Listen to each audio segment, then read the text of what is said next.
Welcome to the Film and TV channel. I have a little film we're going to talk about today. I think it's didn't get a theatrical release, or straight to streaming this one. We're going to talk about a film called The Unforgivable, a 15 rating, an hour and 52 minutes. This one written by Peter Craig, Hilary Seitz and Courtney Miles. It's based on the 2009, not 20,000, 2009.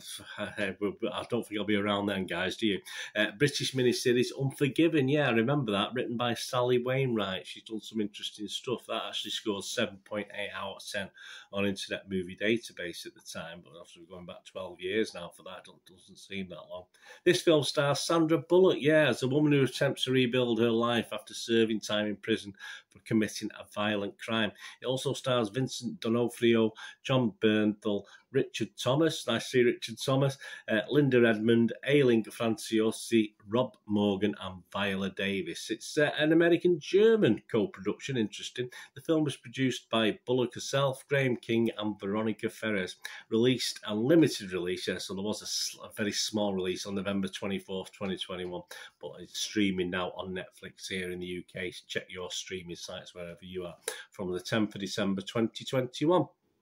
So all these comments and scores was at the 18th of December 2021, 8 PM UK time. Yeah, Rotten Tomatoes, yeah, not overly impressed. It holds a rating of 39% positivity based on 72 reviews, with just an average rating of 5 out of 10, so bang in the middle.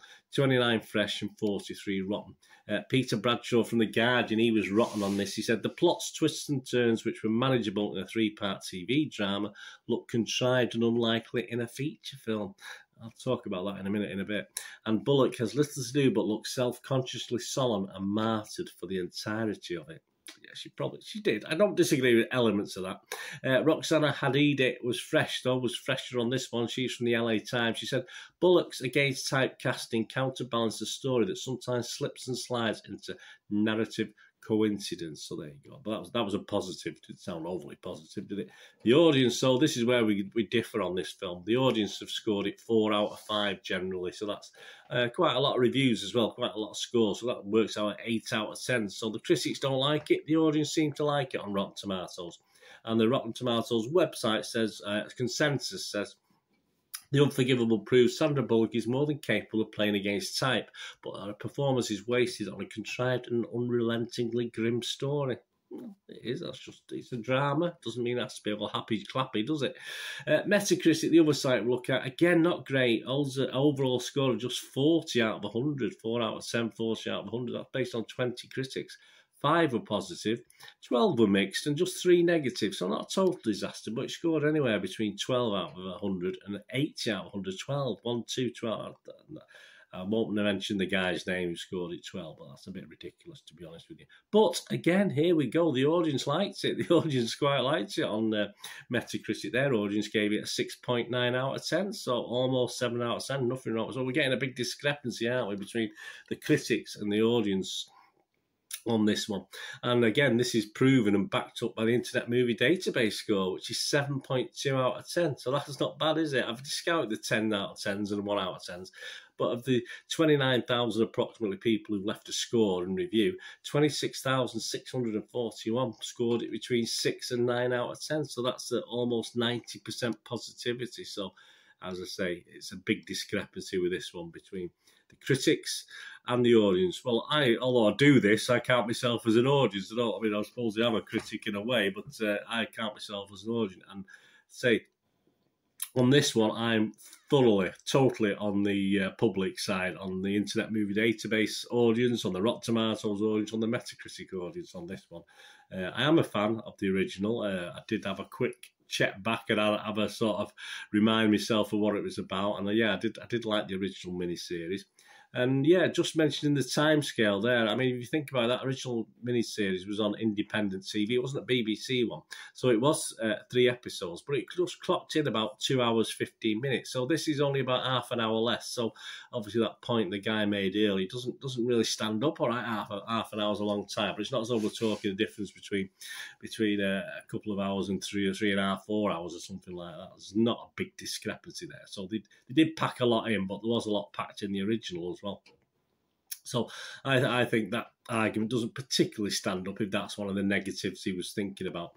Bullock, of course, as mentioned, is excellent, and he sort of both disliked and liked her throughout this, which you want to like Bullock, don't you? Obviously, you look at the circumstances, you do tend to dislike her, but and I think that's how it should be. That's how it should be throughout this series. I'll always give extra credit for Netflix or Amazon. Well, Amazon I'll do with gritted teeth.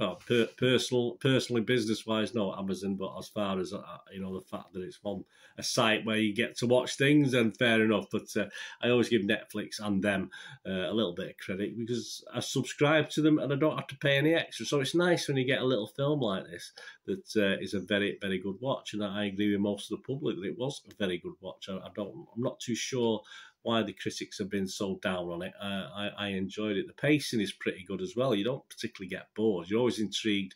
As I say, they pack a lot into it, about an hour and 45, 50 minutes. So you're always intrigued as to how things will pan out in this and how things will develop. Yeah, quite simple. I mean, you know certain things may happen or may not happen. And there's nothing clever about the way it's put together, but it's always intriguing to watch. And say it's certainly helped by Bullock in the role. And it was also great to see John Boy Walton as well. Again, I've not seen him for a while, so that's nice. And all the acting is pretty good throughout. Bullock is ably assisted throughout this by all the co-actors, etc. And I think the Chris is just being far too snobby, to be honest with you, about this. The public enjoyed it, and I enjoyed it. So yeah, for a freebie on a streaming site, it's like, all right, it's not really a freebie, you subscribe, but you know what I mean. At the end of the day, I'll subscribe anyway. So it's nice when you get a film like this. And my good lady who watches a lot of TV, she enjoyed this as well. So that's good enough for me. That's good enough for me. So I'm going to give it a very watchable rate. I'm going to give this a nice, healthy 6.5 out of 10, which is pretty much in line with a lot of the public out there. So I did enjoy it. And you get Sandra Bullock as well and John Boy Walton. So what more can we ask? Anyway, guys, let me know what you think. As I say, I did enjoy this in a good way. It's very, very gritty, very powerful. And it does make you sort of like Sandra Bullock at times and dislike Sandra Bullock at times, and that's how it should be in this drama, to be honest with you. Anyway, let me know what you think. Thanks for watching. What we're going to do the rest of the day, have a great one. Look after yourselves, look after your friends, look after your families. More importantly, let's all look after each other. And I only ask one thing, don't I, guys? Please, until we meet again here on the Film and TV channel, please stay safe, everyone. Thanks for watching. Bye for now.